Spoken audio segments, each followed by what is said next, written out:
Vamos a abrir la Biblia en Hebreos capítulo 12, versículo 13. Hebreos 12, versículo 6. Corrijo. Hebreos 12, 6. Vamos a hablar hoy acerca de la disciplina en la iglesia. ¿Ok?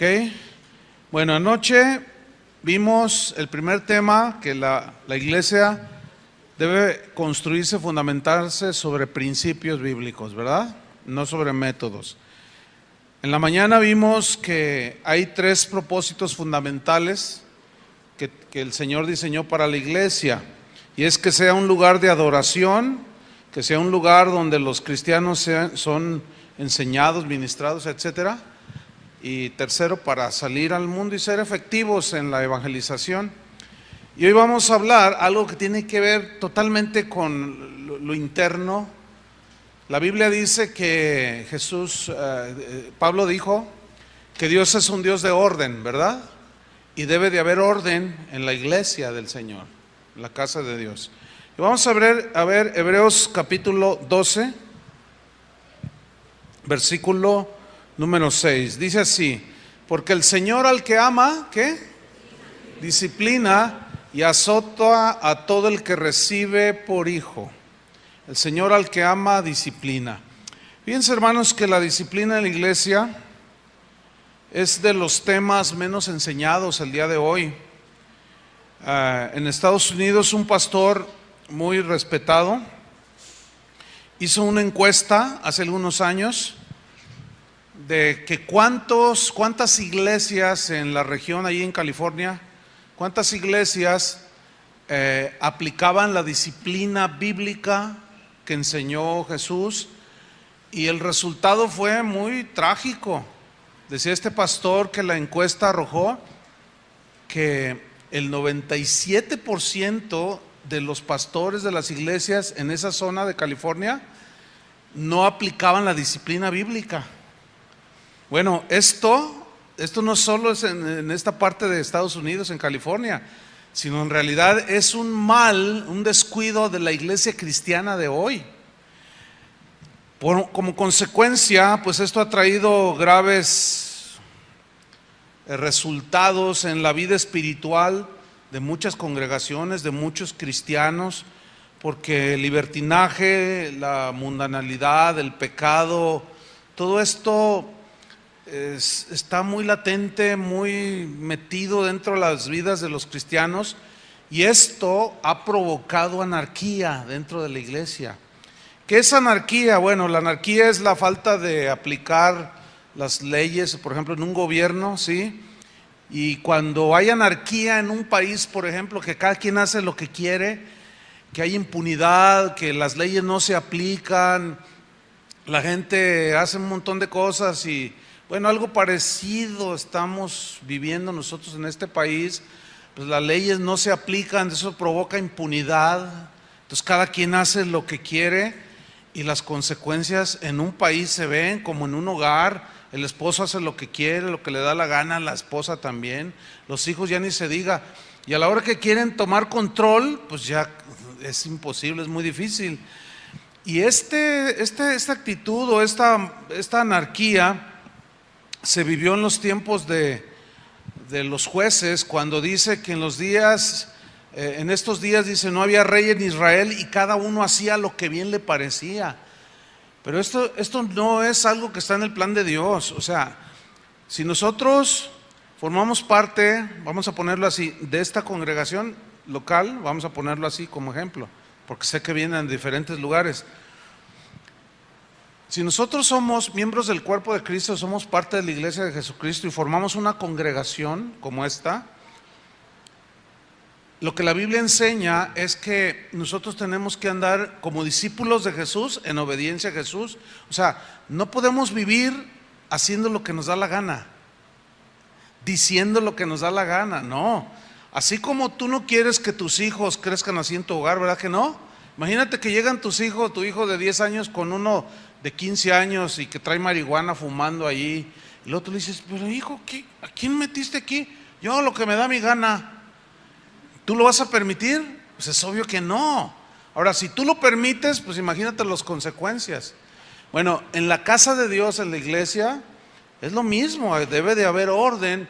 Fíjense que en los tiempos de Jesús reinaba la anarquía en el sentido espiritual, porque allí estaban los maestros de la ley, estaban los intérpretes de la ley, estaban los fariseos, gente que supuestamente estaba para enseñar al pueblo los caminos de Dios.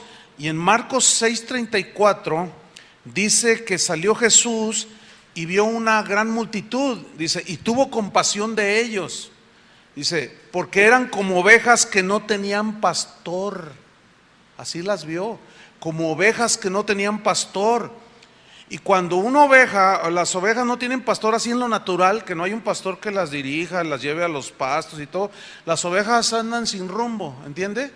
El asunto aquí en este pasaje es que dice que las vio como ovejas que no tenían pastor, y luego dice el versículo, y comenzó a enseñarles.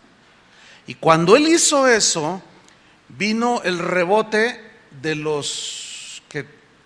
aquellos que eran los responsables de enseñarle a la gente los caminos de Dios, y se pusieron así. ¿Cómo que ovejas sin pastor? ¿Cómo que si nosotros somos los encargados, somos los maestros de la ley, somos los maestros de la palabra de Dios? Pero en realidad no hacían su trabajo, ¿sí? Jesús, las reprensiones más fuertes de Jesús fueron precisamente contra ellos, contra los fariseos.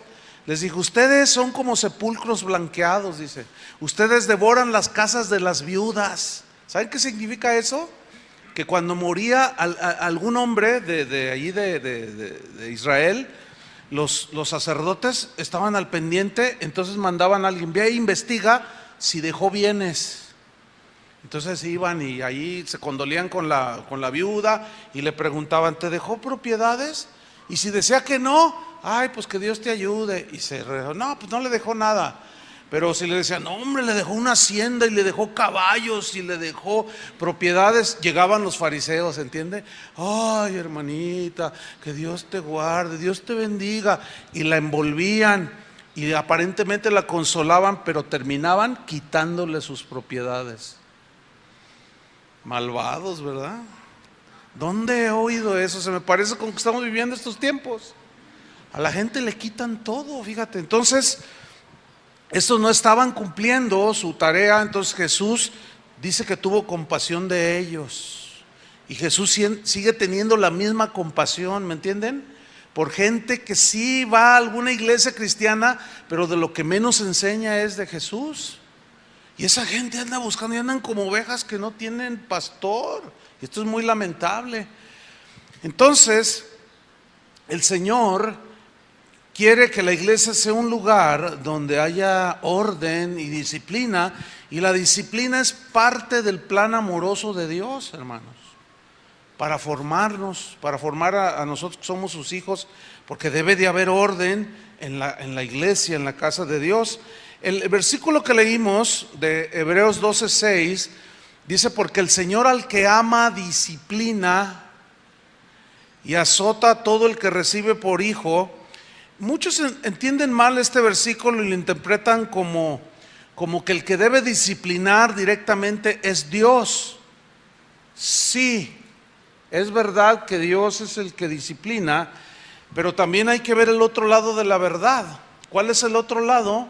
Que Dios delegó la autoridad espiritual a los apóstoles, profetas, evangelistas, pastores y maestros para gobernar su iglesia. Así lo diseñó Él.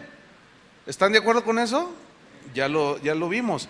Entonces Dios delegó la autoridad de disciplinar a los pastores, ¿sí? Si descuidamos este aspecto de la disciplina de la iglesia, si lo descuidamos, estaremos fallando en una de las responsabilidades que Dios nos delegó, y Él nos va a pedir cuentas a los pastores. No ejecutar la disciplina o no aplicar la disciplina para que haya orden en la casa de Dios es como esto. Miren, se los voy a ilustrar para los que piensan que no es así, pero así es como enseña la Biblia. Por ejemplo, ¿cuántos tienen hijos? Ok, ¿tú tienes autoridad para disciplinarlos a ellos? Por supuesto. ¿Quién te dio esa autoridad? Dios. Porque dice que el varón es cabeza de la mujer, y la mujer junto con el varón son cabeza de los hijos, ¿no? Entonces, si Dios te dio a tus hijos, ellos no pueden hacer lo que quieren, ¿verdad que no? Tú estás allí para formarlos, para educarlos, para guiarlos en el buen camino, ¿cierto? Por lo tanto, nadie que esté en su sano juicio puede decir, bueno, yo tengo estos hijos, pero si se está portando mal mi hijo, ¿verdad? Entonces, pues que Dios lo discipline. No, porque entonces Dios te diría, a ver, espérame, ¿no has entendido? Sí, yo puedo disciplinarlo, pero yo te puse a ti en esta tierra para que tú los dirijas. Porque la Biblia enseña que los hijos deben estar sometidos a los padres y que nosotros debemos de enseñarles a ellos los caminos de Dios. ¿Están de acuerdo con eso? Entonces, es lo mismo. En la iglesia, Dios delegó autoridad para dirigir, para discipular, pero también para disciplinar, para corregir, para instruir. No puede haber, no debe de haber anarquía en la casa del Señor. Entonces, Jesús, previendo y sabiendo que somos seres imperfectos, que somos seres que nos equivocamos, que somos personas, aunque somos discípulos, somos cristianos, todavía nos equivocamos. ¿Están de acuerdo con eso? Todavía podemos salirnos del camino, todavía podemos cometer pecados que nos sacan de los caminos de Dios, y para eso está la palabra de Dios, para corregirnos y volvernos al camino, para instruirnos y decirnos, no, mira, es por aquí, para redarguirnos, para reprendernos cuando tenemos pensamientos contrarios a Dios o conductas contrarias. Y Dios le ha delegado la autoridad a los pastores. Entonces, el Señor Jesús, sabiendo que somos seres imperfectos y sabiendo que una de las cosas más difíciles para los seres humanos son las relaciones interpersonales, el trato con los demás humanos. Bueno, como somos una familia, por eso la Biblia dice que somos hermanos, ¿verdad que así dice? Somos hermanos en Cristo, porque tenemos un mismo Padre que es Dios, ¿sí? Entonces, el Señor, previendo que al ser imperfectos, Él nos dejó en su palabra cómo debemos de tratar las situaciones, los conflictos, las cosas que suceden entre nosotros, para que haya orden en la iglesia. Cuando hay enojos entre nosotros, cuando hay ofensas, cuando hay pecados, la Biblia y Jesús enseñó cómo debemos de solucionarlos. Y quiero que abran su Biblia en Mateo capítulo 18, porque este capítulo es muy importante para la edificación de la iglesia, pero es muy importante que ustedes lo entiendan, como debe entenderlo bien Manuel, los pastores aquí, debemos de entender bien esto. Ok, Mateo 18, 1 al 14.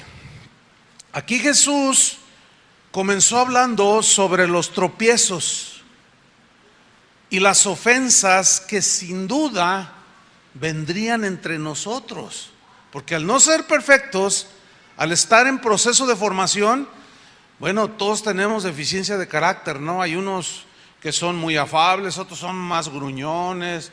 Hay entre los hermanos hay gente muy respetuosa, otros no respetan nada. Bueno, estamos en formación, ¿no es cierto? Y tenemos que ser pacientes los unos con los otros. Así como en la familia, si tienes varios hijos, te das cuenta que cada uno es diferente, ¿verdad? Tiene diferente carácter. Siempre está el que es más obediente y el que es más rebelde, es típico, ¿no? Entonces, tú tienes que saber llevarlos, y en la iglesia es lo mismo, somos la familia de Dios. Entonces, en Mateo 18:1, Jesús comienza a tratar el tema, que es lo que vamos a estudiar. Dice así: en aquel tiempo los discípulos vinieron a Jesús. ¿Quiénes? Los discípulos. ¿Cuántos son discípulos? Bueno, entonces estamos con Jesús, ¿verdad? Ok. Diciendo: ¿quién es el mayor en el reino de los cielos? Quiero que noten la ambición de ellos, la codicia de ellos, ¿sí? Y el Señor inmediatamente comienza a enseñarlos, porque ella quiere, yo quiero ser el mayor, yo quiero ser el mayor, pero ustedes no saben lo que piden. Una vez le dijeron, la mamá de dos de ellos, le digo, Señor, te quiero pedir una cosa. Dime, mujer, que cuando estés en tu reino, uno de mis hijos se siente a tu derecha y otro a la izquierda. Y le dice Jesús, no sabes lo que pides. ¿Pueden beber del vaso que yo voy a beber, o sea, del sufrimiento? Y ellos dijeron, sí, no saben lo que dicen. Pura codicia. Y luego dice que los otros discípulos se enojaron. Pues es que se les adelantaron, porque también ellos querían la ambición, el orgullo, el celo. Entonces mira, dice, Señor, ¿quién es el mayor en el reino de los cielos? Y empezaban a discutir, no, pues yo porque yo canto, no, porque yo dirijo, no, pues yo oro por los enfermos y se sanan. Y empezaron allí con sus rollos de la carne. Y miren lo que hizo Jesús, versículo 2, empezó a enseñarles. Y llamando Jesús a un niño, lo puso en medio de ellos. Y ahí está, hagan un cuadro aquí en su imaginación, en su mente, ¿no? Así. Ven, le dice a un niño, ven, y lo puso en medio de ellos. Y dijo, de cierto os digo que si no os volvéis y os hacéis como niños. Ahora, ¿cómo es un niño? Un niño es toda inocencia, ¿no es cierto? Un niño, tú dile a tu hijo de 7 años, hijo, en agosto, las vacaciones de verano, te voy a llevar a Disneylandia, y te la cree. Porque así son los niños. Entonces está hablando de sencillez en la fe, sencillez en la actitud. Dice, mira, si no se vuelven como hacéis como niños, no entraréis en el reino de los cielos. Así que, versículo 4, cualquiera que se humille, o sea, humilde como un niño, dócil, ese es el mayor en el reino de los cielos. Y cualquiera que recibe en mi nombre a un niño como este, a mí me recibe.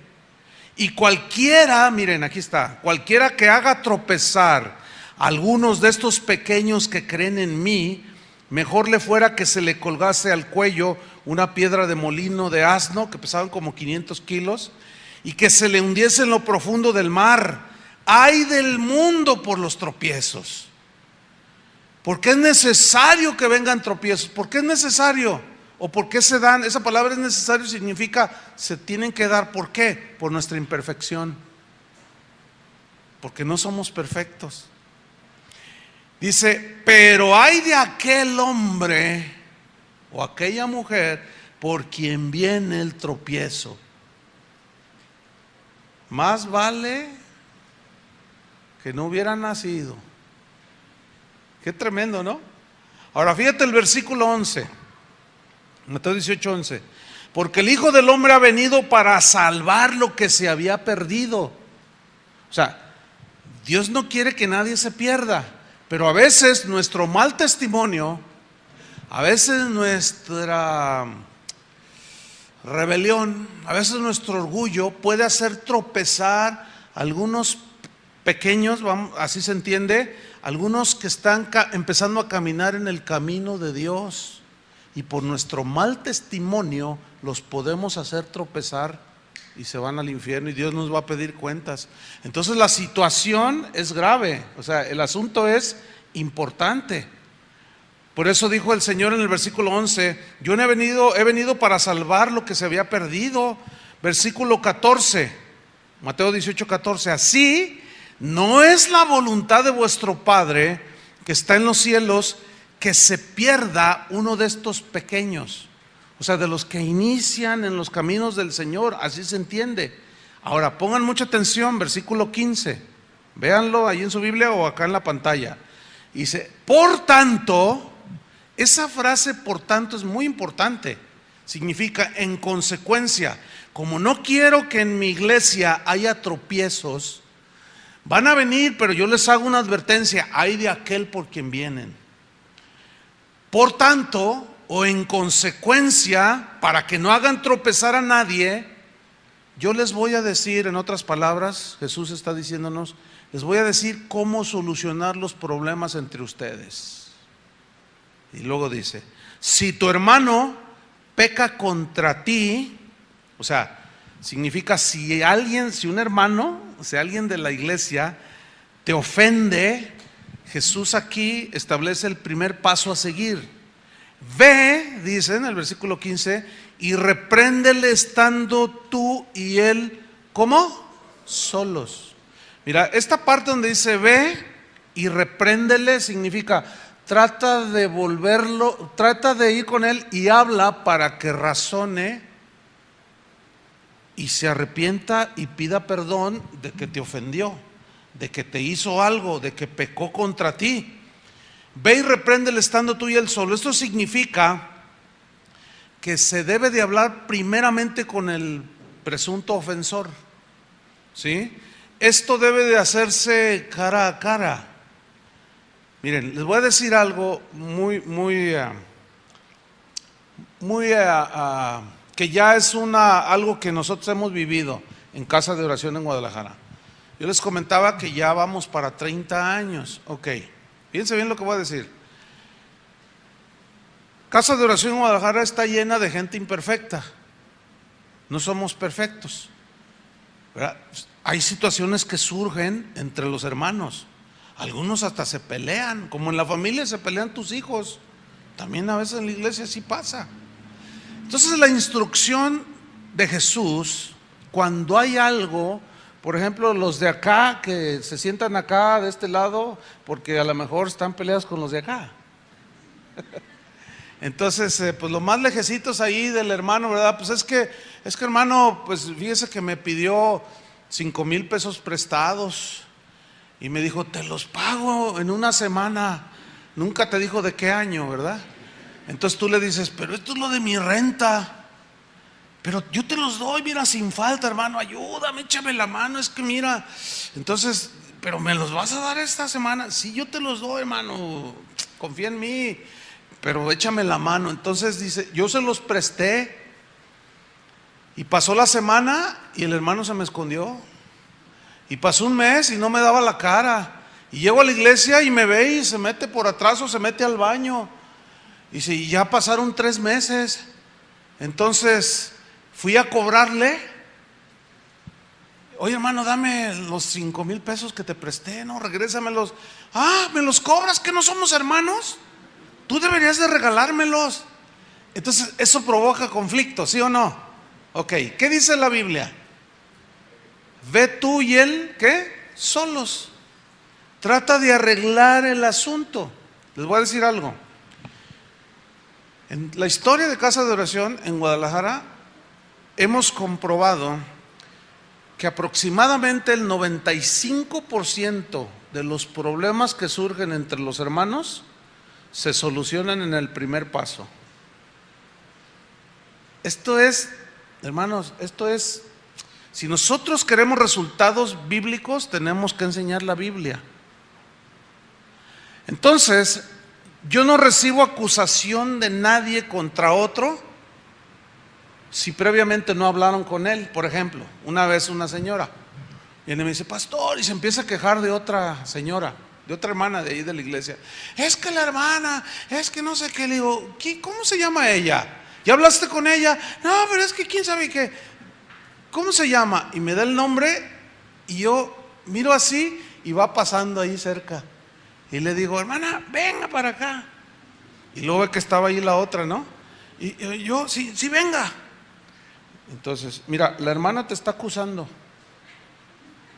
Entonces, la Biblia, ¿qué dice la Biblia? Como yo les he enseñado, dicen, no, pues ve tú y él solos. Ok, ahí está mi oficina. Métanse ahí y no salgan de ahí hasta que arreglen su asunto. Y se metieron ahí las dos así como, ¿verdad? Y yo seguí hablando con la gente después de la reunión. Y como a la hora salieron abrazadas y llorando. Ay, y a ver, ya se arreglaron. Ya, es que eran puros malos entendidos. Es que yo pensaba que ella había pensado. Y es que yo llegué y como no me saludó. Y se volteó, dice, pero es que yo ya le expliqué, es que mi hijo está bien malito, yo venía bien mal, así emocionalmente y espiritualmente. Entonces yo veía a ver si alguien oraba por mí, yo buscaba y no le hice caso a ella, pero ya le pedí disculpas. Ay, hermana, yo hasta pensé que me odiabas. Eso es común entre las ovejas.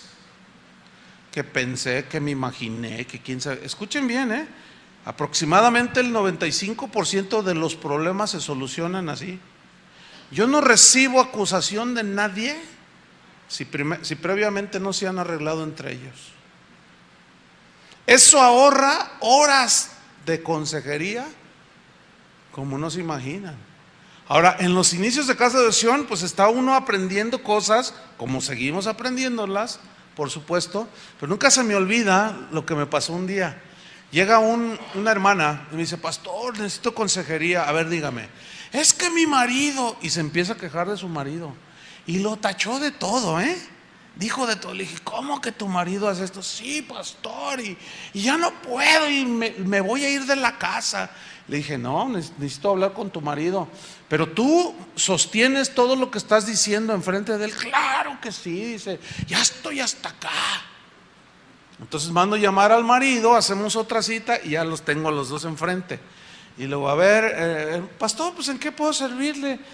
Y miraba a su esposa, ¿verdad? Entonces le digo: bueno, hermano, es que mira, tu esposa vino conmigo y te hizo acusaciones graves. Entonces la mira, dice: ¿a mí me acusaste? Pues, ¿de qué? ¿Qué te hice? Entonces le digo: hermana, bueno, ahorita es el momento para que usted se lo diga enfrente de mí. Entonces dice: bueno, no, mi marido es una bendición.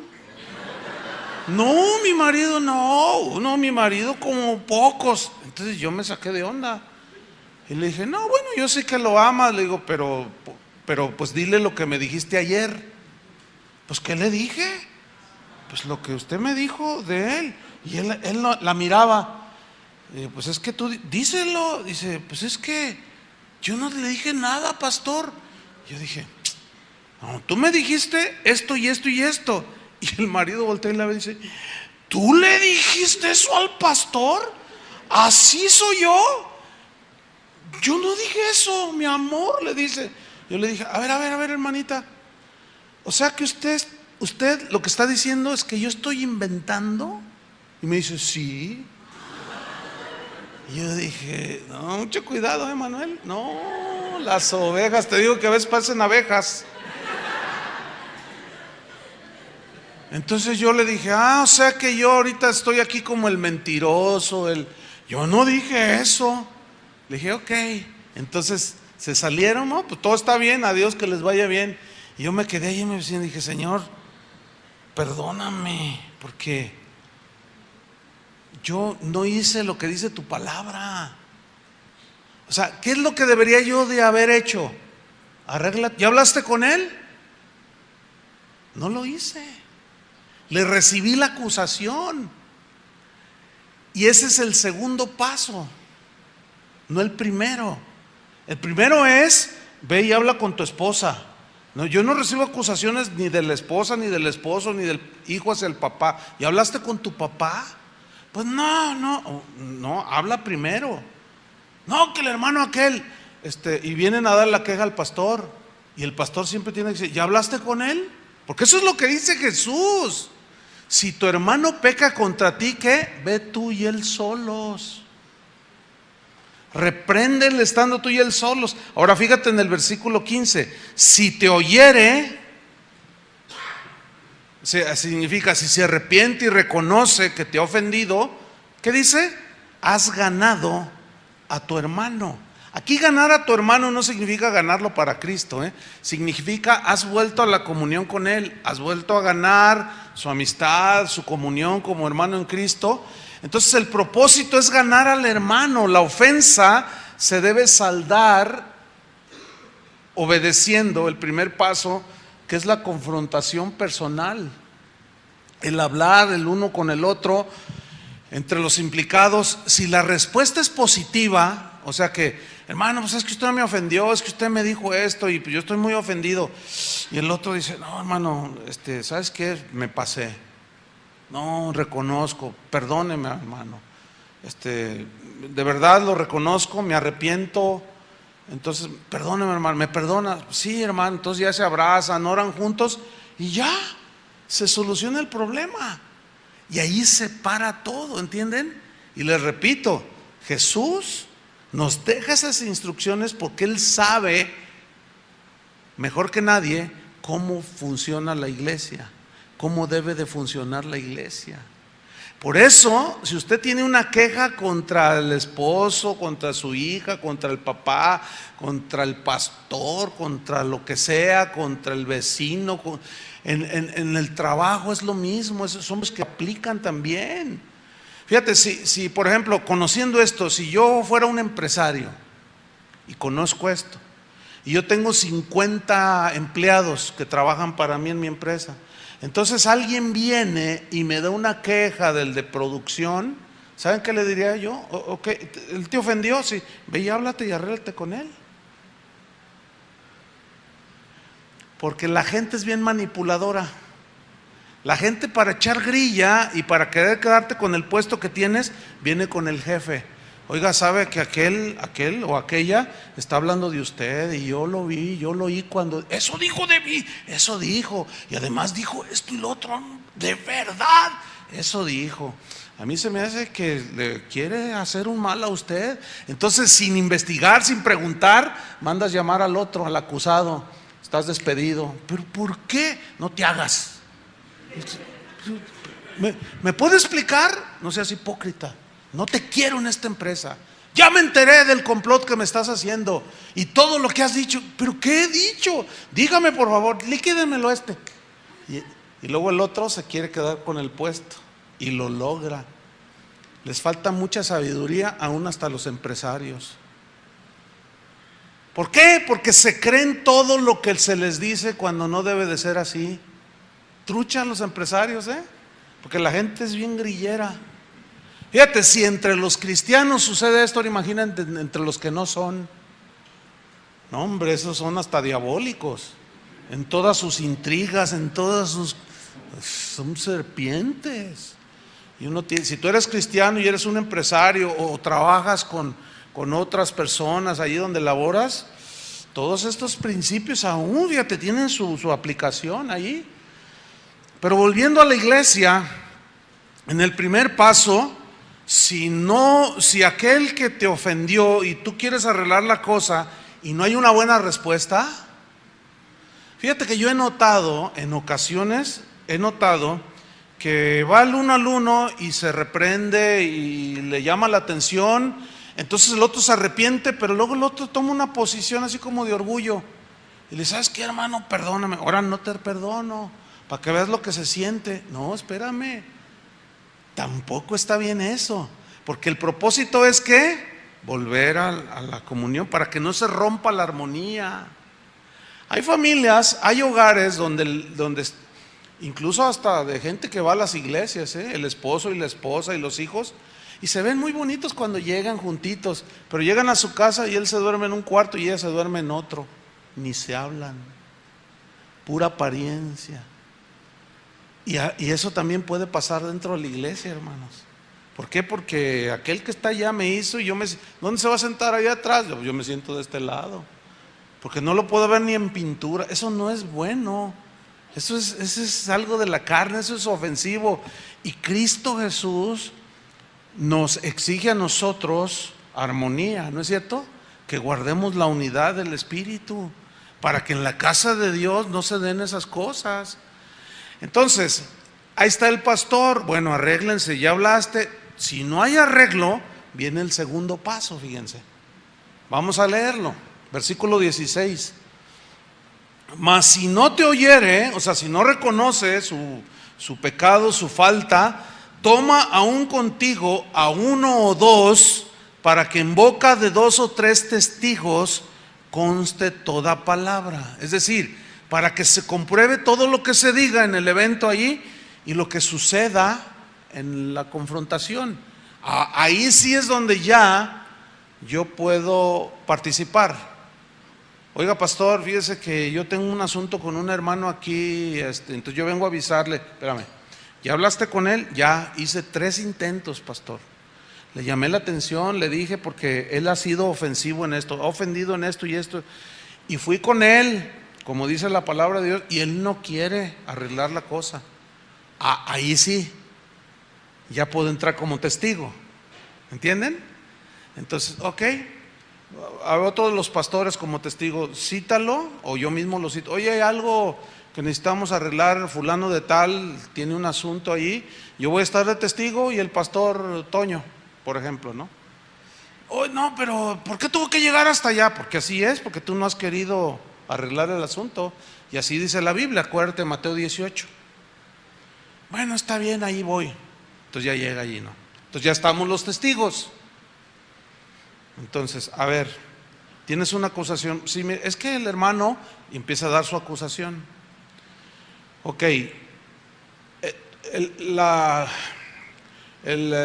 este hermano que te está reclamando lo está haciendo justamente. ¿Qué tienes que responder a eso, hermano? Porque aparentemente, según el dicho de él, tú no has querido arreglar el asunto. Y mire, y empiezan, bueno, no, hermano, pues es que, y claro, ya ve allí los testigos. Déjenme decirle una cosa,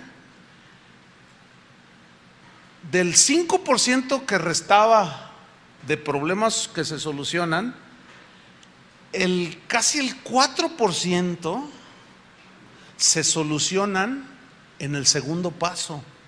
¿Por qué? Les voy a explicar por qué. Porque allí ya hay testigos, ¿entiendes? Y ahí ya el ofensor siente pena, siente vergüenza. Dios es sabio. ¿Cuántos aceptan eso? ¿Reconocen eso? Dios es sabio. Jesús es sabio. Es su iglesia. Él murió por nosotros. ¿Y quién mejor que Él para decirnos las instrucciones de cómo debe funcionar la iglesia y que haya armonía, haya paz y todo corra y crezcamos a la madurez? ¿Quién mejor que Él? ¿Sí o no? Por eso dice, toma 2 o 3 testigos y delante de ellos conste toda palabra. Fíjate que poniendo una señal allí en Deuteronomio 19:15, si lo ponen en la pantalla, Deuteronomio 19:15, esto ya también se dejaba ver en la ley. Fíjate lo que dice: no se tomará en cuenta a un solo testigo. A un solo testigo. En este caso puede ser el ofendido. Contra ninguno en cualquier delito ni en cualquier pecado. No. En relación con cualquier ofensa cometida. Solo por el testimonio de 2 o 3 testigos se mandará la acusación. Fíjate qué tremendo. Esto en el derecho sigue vigente en muchos países.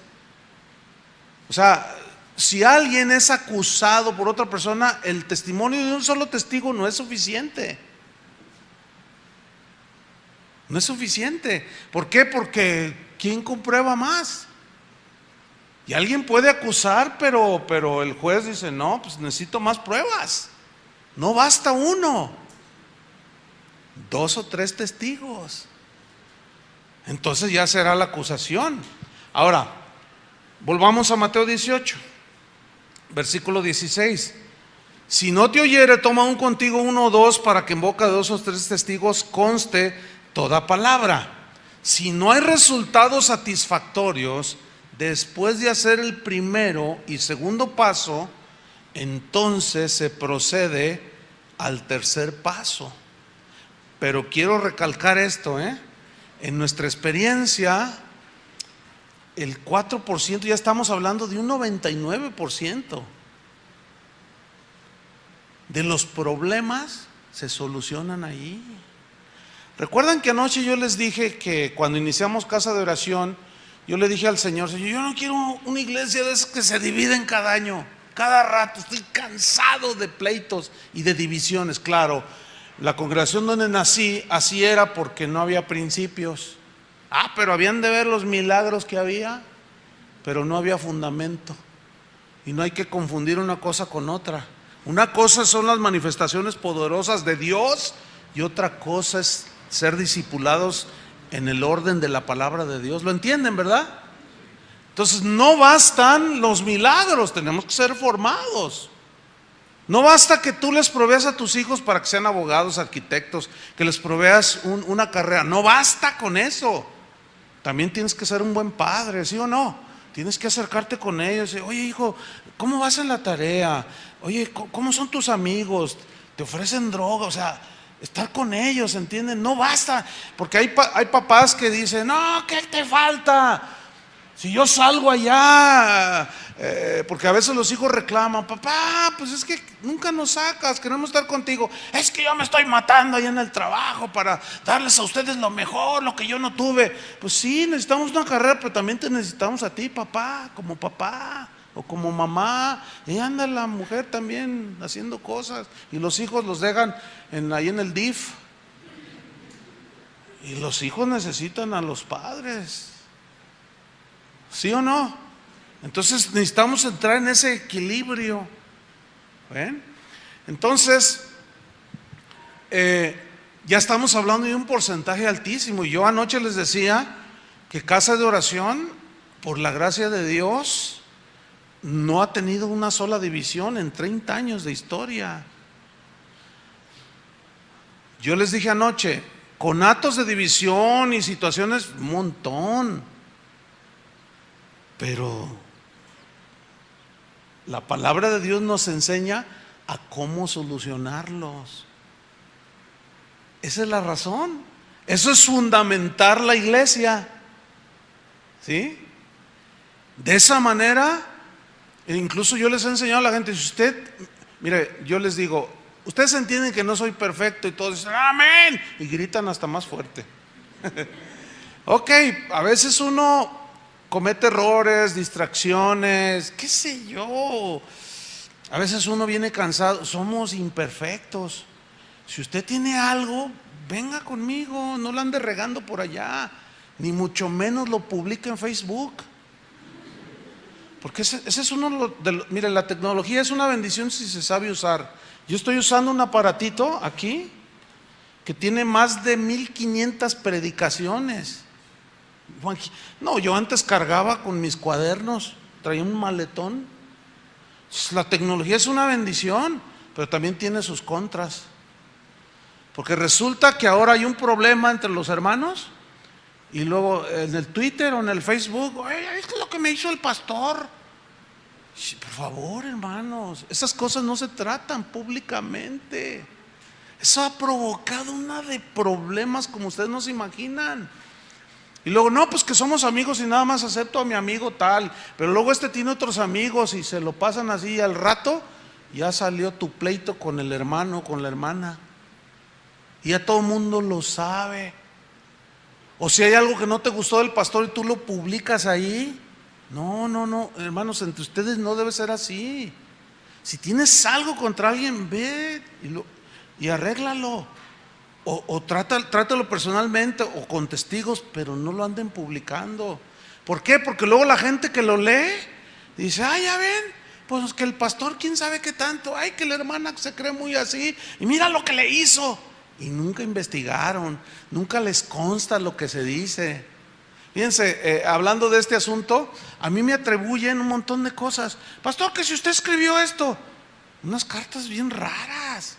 Yo no tengo nada que ver en eso. No, pero aquí dice que usted lo escribió. A ver, compruébamelo. Entonces una vez a uno le dije, mira, tú también escribiste una carta. A ver, dígamelo. Y yo la inventé. Yo falsifiqué un correo, como si él me lo estuviera mandando, y le puse ahí de fulano para sultano y con dirección y todo. Le dije, mira, tú escribiste esto, y se asustó. Yo no hice, no, es que yo lo inventé. Le dijo, eso es bien fácil. Es muy fácil. No te creas todo lo que ves en internet, no te creas todo lo que se dice en internet, y por favor no usen eso para andar hablando de otros sin antes haber arreglado el asunto. Eso ha traído muchos problemas más en las iglesias. Y luego, si en las iglesias el pastor o los pastores les falta sabiduría, no, hombre, olvídate. Ya sé lo que escribiste en el Face, fíjate, ya sé lo que escribiste, hermano. Y tú me dices, ¿yo? Sí, tú no te hagas. ¿Y verdad que sí? ¿Tu esposo? ¿Verdad que sí? Entonces ella dice, no, pues yo, no, sí, hermano, no, ¿sabes qué? ¿Qué pasó, hermano? Y tú, era un seudónimo, homónimo, alguien que se llamaba igual que tú. Fíjense, mi hermano Carlos Olivares, le pasó una vez, fue a predicar a un lugar, allá fue al estado de Guerrero. Entonces era un evento de jóvenes y pues iban a ir muchos, pero a la hora de la hora había bien poquita gente. Y bueno, él predicó, pero había algunos pastores. Entonces, al final uno de ellos le dice: oiga, yo tengo algo contra usted, porque usted es Carlos Olivares, ¿verdad? Dice: sí, para servirle.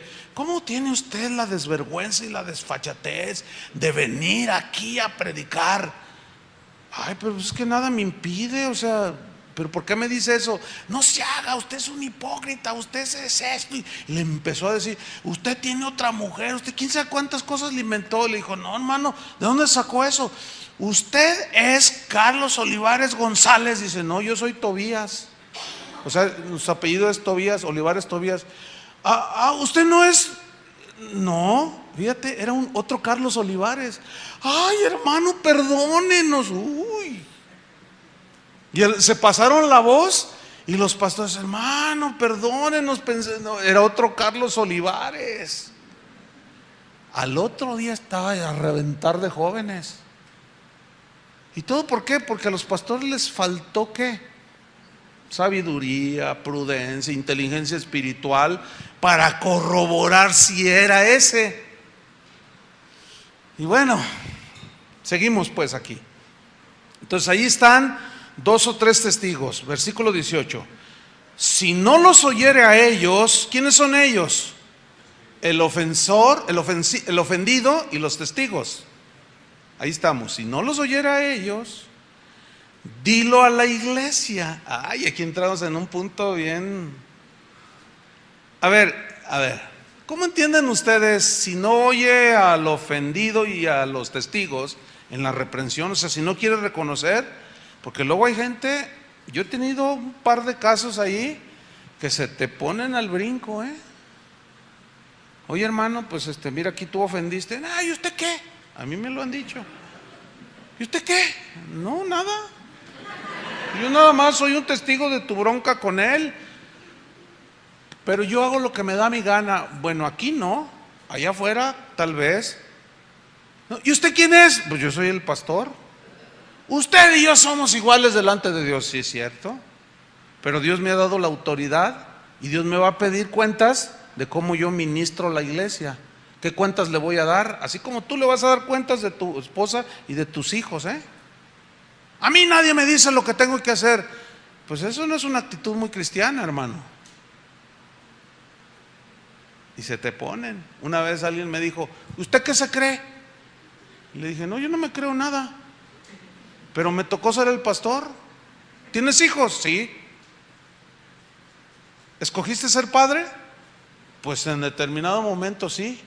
Dijo: pero tú te casaste, y al casarte y tener hijos ya viene implícita de fábrica responsabilidad, ¿sí o no? Pues igual, a mí Dios me llamó al ministerio, yo acepté el llamado, quise obedecer, y al hacerlo adquirí la responsabilidad de enseñar, de instruir, de dirigir, de corregir, de redarguir. ¿Me entendiste? Pues sí, pero usted no es nadie para decirme a mí lo que yo debo de hacer. ¿Qué dice ahí? Dilo a la iglesia. ¿Qué significa dilo a la iglesia? Primero, ¿quién es la iglesia? A ver, se oyó bien poquito. A ver, no se oyen muy convencidos de quién es la iglesia. ¿Quién es la iglesia?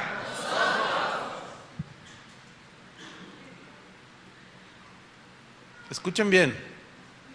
En la historia de Casa de Oración, 30 años, si yo he dicho 2 veces, no sé, me sobran dedos de esta mano: hermanos, no se junten con el hermano fulano de tal, son muchas. ¿Por qué? Porque el 99% de los problemas se solucionan generalmente en el paso 1 y 2. Pero sí lo he hecho. Lo he hecho. Ahora, el que no entiende esto son aquellos que reaccionan y dicen: pero ¿por qué lo está avergonzando públicamente? ¿Dónde está el amor? Dicen. Aquí no hay amor, dicen. No, sí hay, porque la disciplina es una expresión del amor. Lo que hay es ignorancia de tu parte, porque eso dice la Biblia, ¿sí o no?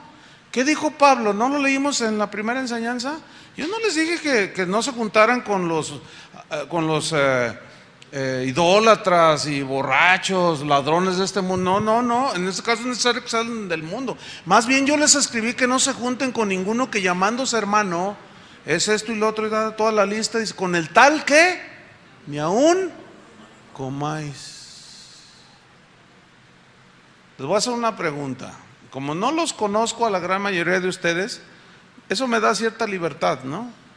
Porque al no conocerlos, pues no tengo elementos para manipularlos, ¿sí?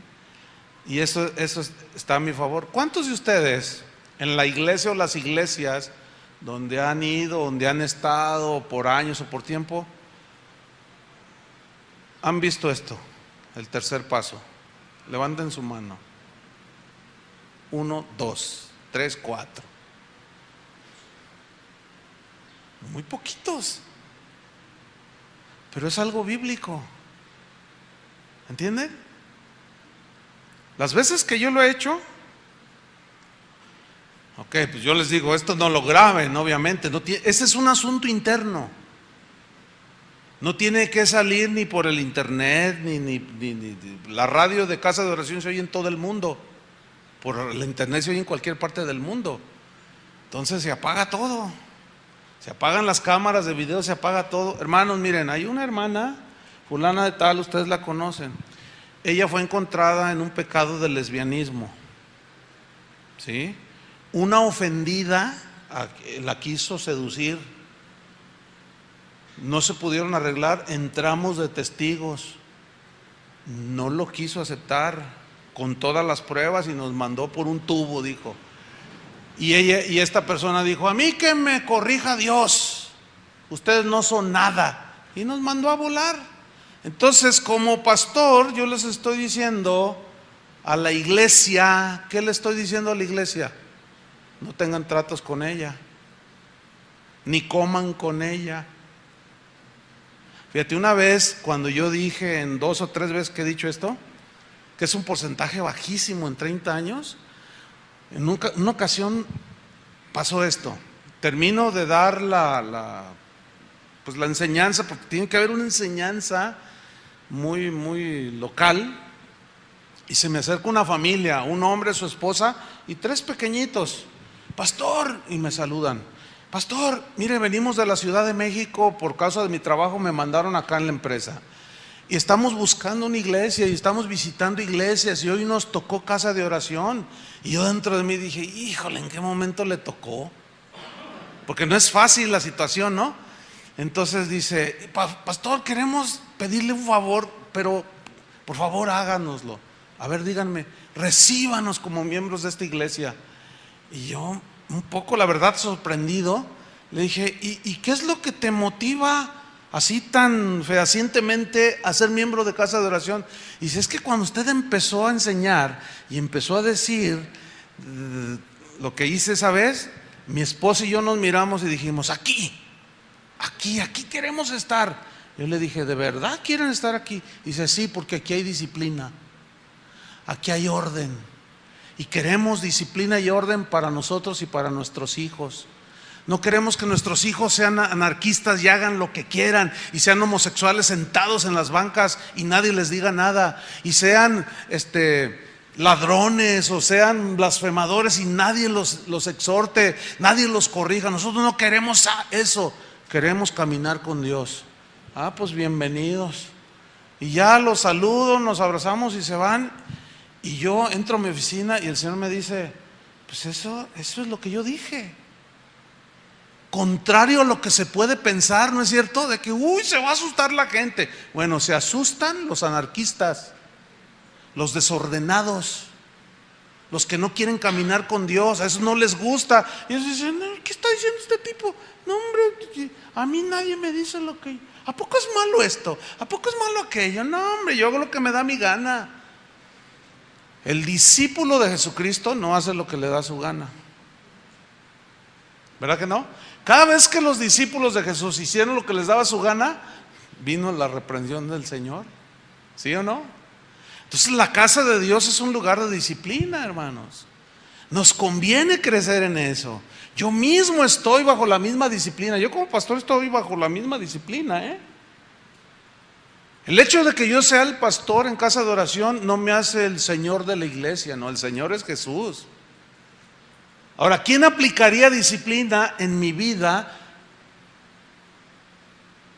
si cometiera algún pecado y no me arrepiento y yo digo, yo soy el ungido de Jehová y aquí nadie me toca? ¿Quiénes son los encargados de ejercer la disciplina? Los otros pastores que están ahí en casa de oración. O sea, yo mismo estoy sometido, ¿entienden?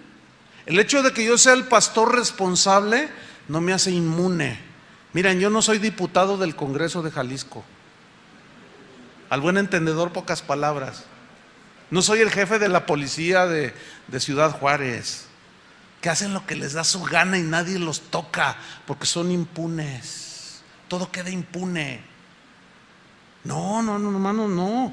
Nosotros estamos sujetos a la disciplina también.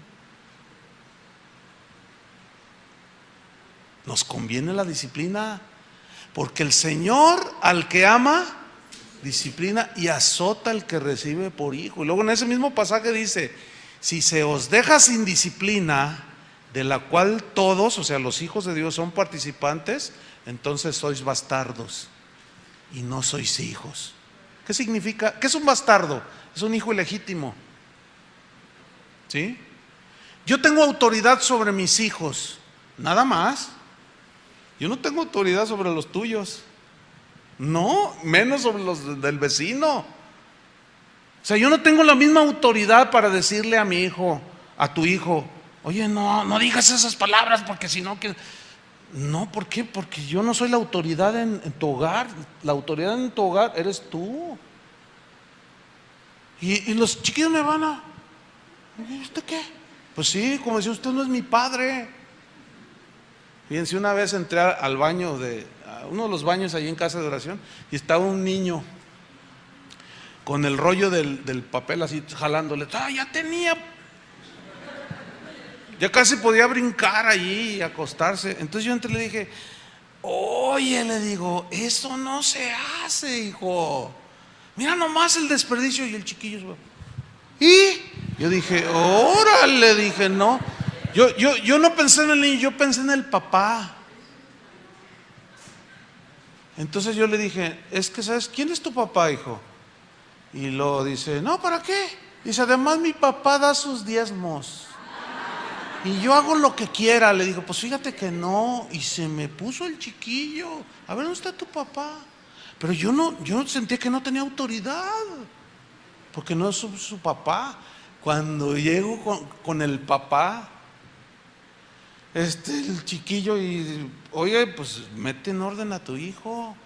Vas ahorita que llegue a la casa. Y ya así medio se dobló. Claro, porque es su hijo. Ahora, fíjense bien, les voy a hacer una pregunta. ¿Cuántos de ustedes han sentido la disciplina del Señor? Pues alégrate porque eres hijo de Dios. Pero ahí les va.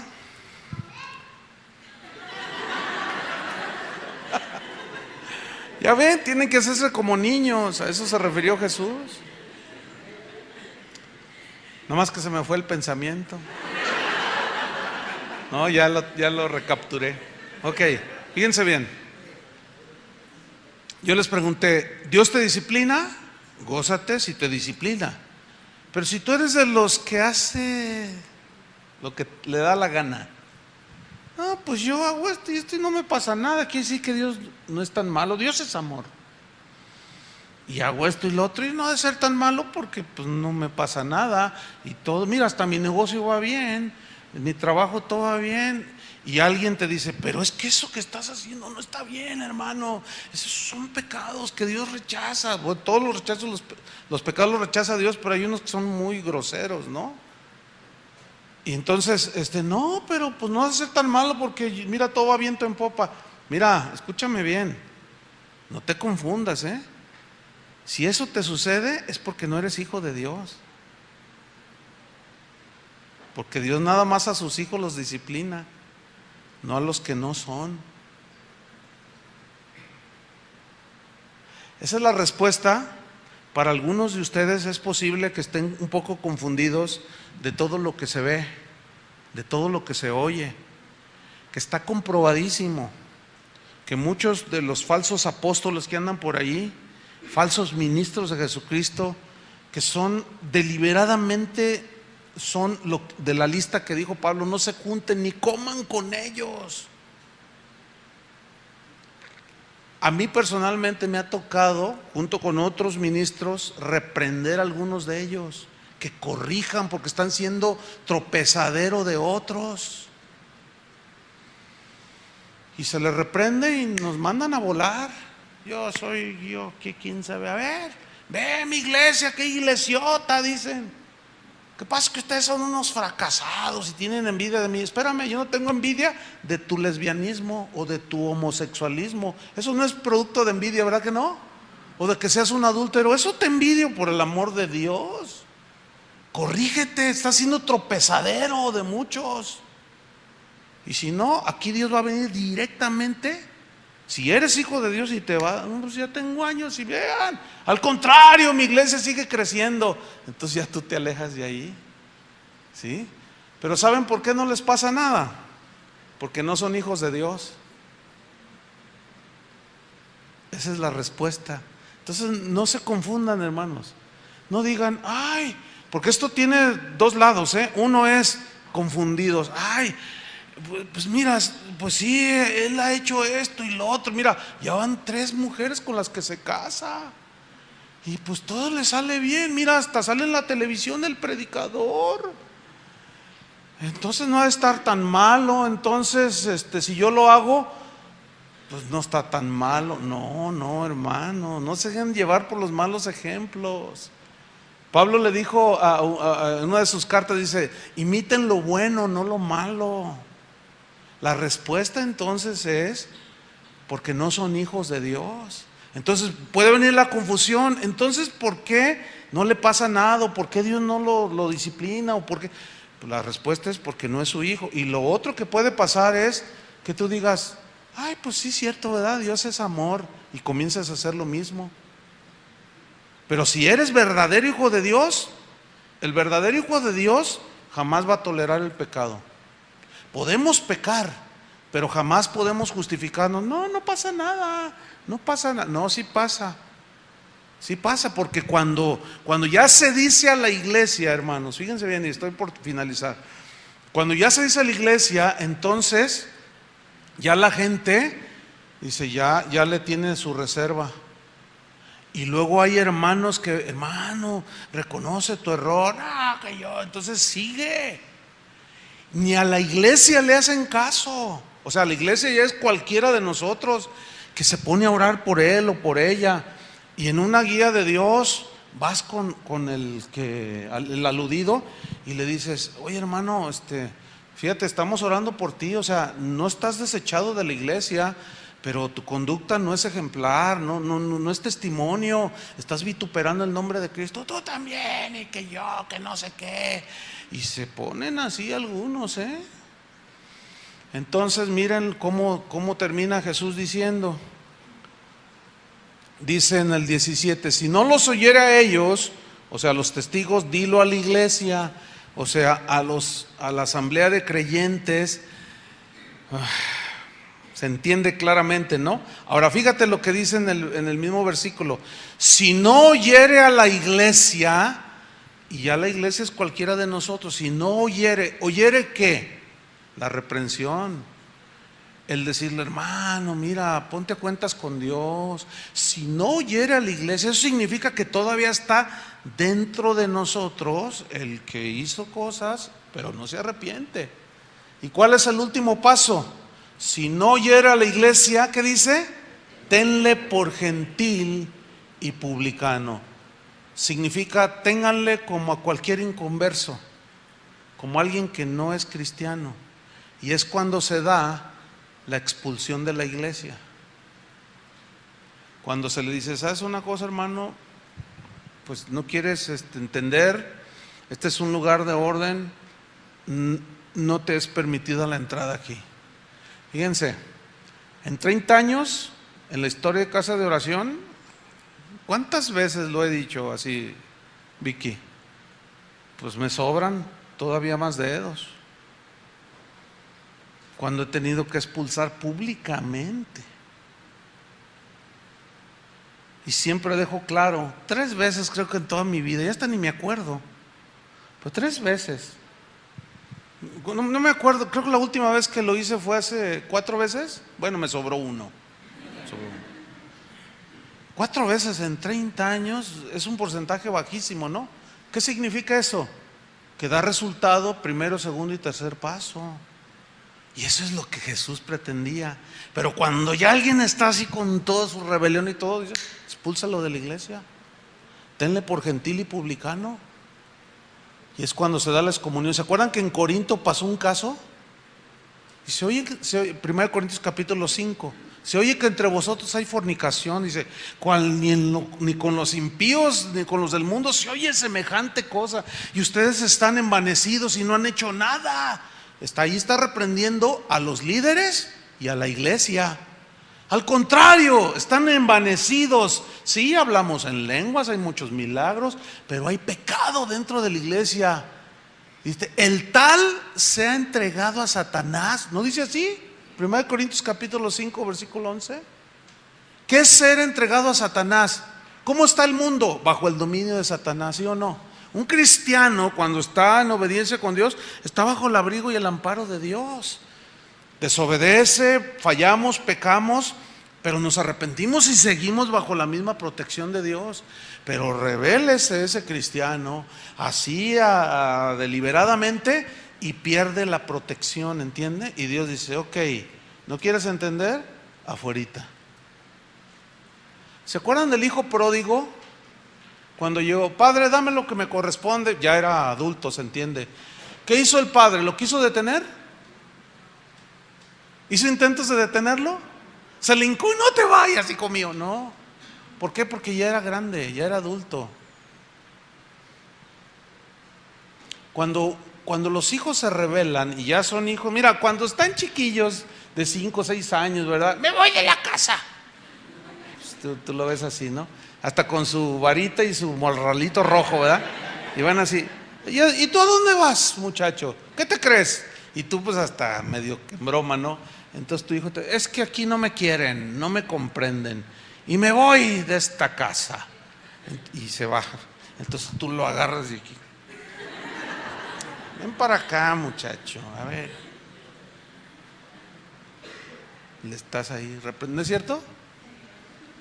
Porque está chiquillo. Pero si tiene 24 años, 25 años y no se sujeta a la disciplina del hogar, y aquí llegas, hijo, a las 10:30, por favor. Este no es un hotel donde llegas a la hora que te da tu gana y no es conveniente que andes a altas horas de la noche. ¿Oyeron, jóvenes? Porque aquí veo algunos jóvenes. Entonces si el joven se pone así, no, que yo, que quién sabe, y me voy. Miren, padres, escúchenme bien, déjalo que se vaya. Ok, no se sujeta a las... Parece duro, ¿no? Pero eso fue lo que hizo el padre del hijo pródigo, que tipifica a Dios. Si alguien no se quiere sujetar a la disciplina de Dios, a Dios, dice el Señor, que las algarrobas de los cerdos te alimenten, a Dios. ¿No quieres el pan? A Dios, que te vaya bien. ¿No quieres la disciplina del hogar? Que te vaya bien. ¿Cómo le fue al hijo pródigo allá afuera? Terrible, hermanos, pero espantoso. Terminó, se gastó todo, terminó comiendo comida de cerdos. Pero cuando se arrepintió, ¿qué hizo el padre? Dice la Biblia que todos los días salía y miraba. Si vendría el hijo pródigo, nunca le rogó, nunca le suplicó, lo dejó, ¿sí? Que tratara allá el Señor con él. Cuando trató con él y tocó fondo, dice que volviendo en sí, dijo, iré a la casa de mi padre y le diré, Padre, he pecado contra el cielo, contra Dios y contra ti. Recíbeme como uno de tus jornaleros. No le haces, no como te digo, estoy arrepentido, papá, voy a ir. Y se levantó y fue. Y cuando el papá lo vio, dice que fue movido a misericordia. ¿Se acuerdan? Y dice que venía acercándose y dijo: ¡Ey! Y les habla a los que lo atendían ahí. Dijo, entonces llega su hijo: Padre, dice, he pecado contra el cielo, o sea, contra Dios y contra ti. Hazme como uno de tus jornaleros. Venía genuinamente arrepentido. Y al que se arrepiente, Dios lo perdona, ¿sí o no? Y al que es expulsado de la iglesia y se arrepiente, debemos perdonarlo, porque Dios lo perdona. Y lo abrazó el papá. Fíjate qué tremendo. Olía a cerdo, olía a puerquito. ¿Qué historia de Jesús ahí, ¿no? Y luego dice, o sea, él lo abrazó, después dijo: báñenlo, ¿no? Sí, ¿no? O sea, que simboliza que Dios te limpia de todos tus pecados, ¿no? Y pónganle sandalias, calzado, y pónganle un vestido nuevo, porque mi hijo estaba perdido y se ha vuelto a recuperar. Lo hemos recuperado, ha vuelto a casa. Entonces, el que se expulsa de la iglesia, como sucedió en 1 Corintios capítulo 5, lo echaron de la iglesia. Y Pablo reprendió a los pastores y a los hermanos. Pero después, estando afuera en la segunda carta, se ve claramente que se arrepintió. Y Pablo les vuelve a escribir, que es la segunda carta, y les dice: no, ya recíbanlo. El hombre se está consumiendo de tristeza, o sea, ya se arrepintió. Al que ustedes perdonen, yo también lo he perdonado. Recíbanlo, dice, consuélenlo. Fíjense el amor de Dios en la disciplina. O sea, la disciplina del Señor no es para desechar a nadie, es para corregir. Se puede llegar al grado extremo, pero si allá en el mundo con los puerquitos se arrepiente la persona, puede reintegrarse a la comunión. Dígame si eso no es el amor de Dios. ¿Lo alcanzan a ver? Entonces, la disciplina en la iglesia está diseñada para formarnos también. Y es donde Dios demuestra su amor, a pesar de que aparentemente es algo muy duro, pero es necesario. Eso es la disciplina, hermanos. Y en la casa del Señor debe de haber disciplina. Por eso Pablo, y con esto termino, en Gálatas 6:1, si lo ponen ahí en la pantalla, Gálatas 6:1 dice: si alguno es sorprendido en alguna falta, vosotros que sois espirituales. Ahora, ¿quiénes son los espirituales? Se entiende, el espiritual no es el que pone carita así de angelito, no. El espiritual es aquel, o los más espirituales son aquellos que han madurado. Y se sobreentiende que por elemental lógica, los pastores, los que son los pastores, lo son porque tal vez, no porque tal vez, sino porque tienen un camino más recorrido que el común de la congregación. Y saben cómo tratar, saben cuándo ser amorosos, cuándo ser firmes, cuándo disciplinar, cuándo ser pacientes. Esos son los espirituales, ¿verdad? Por eso es que todos, como el cuerpo de Cristo, tenemos que crecer juntos. ¿Entienden? ¿Alcanzan a ver todo esto? Ok, Gálatas 6:1. Si alguno, ese alguno es cualquier cristiano, fueres sorprendido en alguna falta, esa frase que dice fueres sorprendido, que lo tenía muy oculto y de pronto salió a la luz, ¿ves? Entonces entiende que se le reprende y no hace caso. Si hace caso, se da el proceso de restauración. Si no hace caso, se le expulsa. ¿Sí? Pero fíjense, pongan atención, aquí está la sabiduría de Dios. Si alguno fuere sorprendido en alguna falta aquí se traduce también como pecado, ¿sí? Vosotros que sois espirituales, ¿qué dice ahí la segunda palabra? Restauradle. ¿Cuál es uno de los propósitos de la iglesia? Perfeccionar a los santos. ¿Se acuerdan la definición? Perfeccionar. Una es restaurar, volver al lugar que tenía antes de que cayera. Entonces, restauradle. Ahora, si no se deja restaurar, adiós, hijo pródigo. ¿Entienden? Pero fíjate lo que dice, restaurarle. Ahora, ¿cómo es la actitud con la que se debe de restaurar y de reprender? ¿Cómo? Con espíritu de mansedumbre. ¿Qué significa espíritu de mansedumbre? O sea, no agresivamente. No, así no es, ¿eh? Aún con los hijos tenemos que tratar de dominar nuestro impulso de cómo los corregimos. Dice, es con espíritu de mansedumbre, pero luego añade algo muy importante, considerándote a ti mismo. ¿Qué significa esa frase? Significa, a ti te puede pasar caer. A ti, a mí, a ti, a ti, a ti, a cualquiera. A ver, vamos a personalizarlo. Si tú cayeras, ¿cómo quisieras que te reprendieran? Pues con mansedumbre, ¿no? O sea, con amor.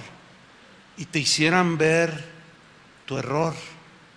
Eso es lo que enseña ahí. Restaurarle con espíritu de mansedumbre, considerándote a ti mismo, como si fueras tú. No sea que tú también, ¿qué? Seas tentado a caer. Concluyo. En todos estos pasajes, lo único que puedo ver es el amor de Dios. Por eso yo estoy de acuerdo con lo que dice la Biblia, Dios es amor, pero hay que entender la dimensión del amor. Y la disciplina es una extensión del amor, no es para molestarnos, porque el mismo Hebreos 12 dice, ¿qué padre es al que su hijo no disciplina? Y si nuestros padres nos disciplinaron, ¿cuánto más Dios? Entonces, si yo recibo la disciplina de Dios, que es también por medio de la iglesia, si tú recibes disciplina, gózate porque eres hijo de Dios. Y si no, arrepiéntete para que nazcas de nuevo y seas un hijo de Dios. Y es entonces, y solo entonces, cuando la comunidad, la familia de Dios comienza a crecer en esa atmósfera, ¿entienden? De amor, de aceptación, de perdón. Fallamos, seguiremos haciéndolo, pero es como en el hogar. Cuando ha crecido la comunión con los hijos, los padres, la esposa, los errores se superan con el amor, ¿sí o no? Y hay perdón. ¿Cuántas veces mi hijo me ha pedido perdón? Mi hija también. La última vez que mi hija me dijo, papá, perdóname por esto. Yo le digo, sí, hija, te perdono. ¿De veras? Le digo, mira, hija, yo siempre te voy a perdonar si tú te arrepientes. Y, ay, papá, es que... Le digo, ¿sabes por qué? Porque así es Dios. Y la Biblia dice que Él quiere que seamos como Él. Por eso dice, soportándoos con paciencia los unos a los otros y perdonándoos de la manera que Cristo os perdonó, así también hacedlo vosotros.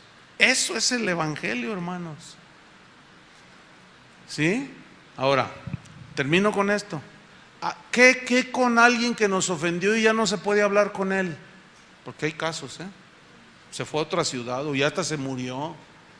No, mira, no vayas a la tumba y le hables, porque no, eso no está bien, no te va a oír porque ya está en otra dimensión. Lo que tienes que hacer es en tu corazón, ¿sí? Hay gente, la Biblia dice, en cuanto dependa de vosotros, estad en paz con todos los hombres, así dice, ¿no? Es decir, que tú tomas la iniciativa uno a uno, pero como ya se vició una situación, algo que rompió, algo que ya es muy difícil, ¿qué tienes que hacer tú? Perdonar en tu corazón. ¿Entienden? Y aquí quiero decir algo que es muy personal de esta congregación. Yo estoy enterado de lo que pasó. Algunos no saben ni de lo que estoy hablando. Está bien, no voy a dar algo específico, pero los que saben de lo que estoy hablando, escuchen bien. Yo estoy enterado de lo que pasó. Yo como pastor les tengo que enseñar la verdad, y la verdad de la Biblia dice, perdonad. ¿Entienden? ¿Saben qué es perdonar? Como si tú hubieras sido el que cometiste semejantes acciones. Porque el cristiano cuando no perdona se amarga. Y esa amargura contamina a los demás. Y puede llegar gente nueva en el Evangelio, que tiene hambre de Dios, y son los niños que dijo Jesús que creían en Él. Entonces tú, como estás dolido por lo que te hicieron, lo que haya sido, no me interesa, porque a veces la gente dice: es que usted no sabe lo que me hicieron. No me importa, ni quiero saber, porque la Biblia no dice lo que te hicieron o qué, no, si te ofendieron. Entonces estos están empezando a crecer, y tú, como estás dolido, si no los pones delante de Dios en oración y lo perdonas de corazón, y ya te tapas la boca y dejas de comentar, si estás amargado, viene uno nuevo, dos, y esos están en su primer amor, ¿verdad? Y de pronto te oyen decir algo que no es propio ni prudente, lo puedes hacer tropezar. Y mejor es que te amarres una piedra de molino, que hagas tropezar a uno de estos pequeños que creen en mí. ¿Cuál es la respuesta? ¿Cuál es la solución? El perdón. Porque si analizan al final del pasaje, Pedro entendió perfectamente lo que Jesús quiso decir. ¿Cuántas veces perdonaré a mi hermano que peque contra mí entonces, Señor? ¿Hasta 7? No te digo hasta 7, sino aún hasta 70 veces 7. Porque si no perdonáis a los hombres sus ofensas, vuestro Padre tampoco os perdonará vuestras ofensas.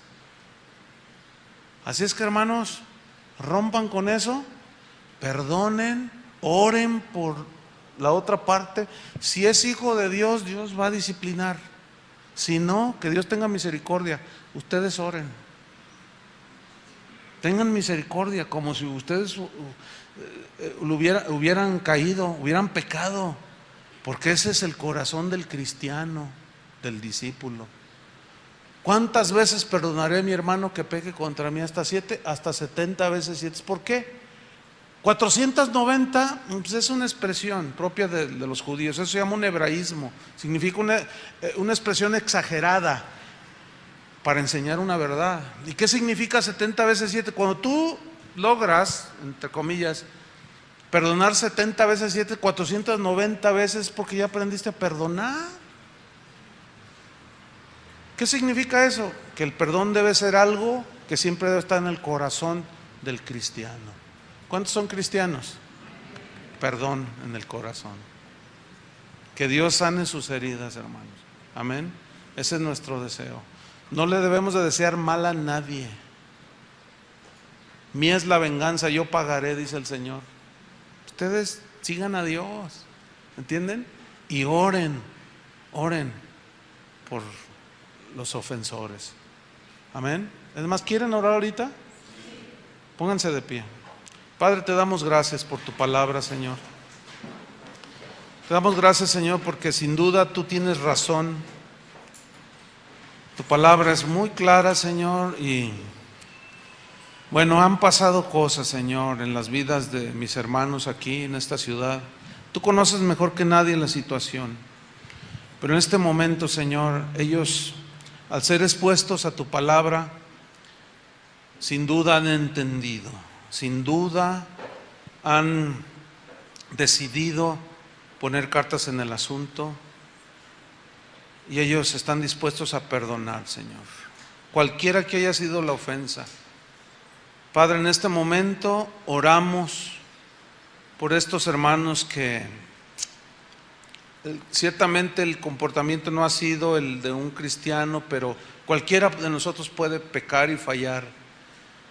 Y queremos pedirte, Señor, por ellos, que tu misericordia, tu gracia los abrace también, Señor, porque tu Espíritu Santo puede llevarlos a un arrepentimiento genuino. Ha sido penoso, vergonzoso, es cierto, pero pues ya hay muchas cosas que corrieron, la ciudad se ha enterado de cosas tristes, pero que no quede de nuestra parte, de los que están aquí formando esta congregación, que no quede de perdonar, de orar, de interceder, de tener misericordia por porque a fin y al cabo, sin duda, algunos de ellos son hermanos nuestros en Cristo. Perdónanos también si nosotros hemos tenido actitudes negativas de amargura, de crítica inflexible, sin misericordia. Padre, yo te pido que tu Espíritu Santo sane los corazones de aquellos que sin duda se han sentido muy ofendidos y al no ver arrepentimiento en la otra parte, se sienten dolidos, pero tú nos enseñas a perdonar. Y en el nombre de Cristo Jesús, nosotros perdonamos a los que nos han ofendido, porque tú perdonas a nosotros nuestras ofensas. Gracias, Padre, te damos en el nombre de Jesucristo. Amén.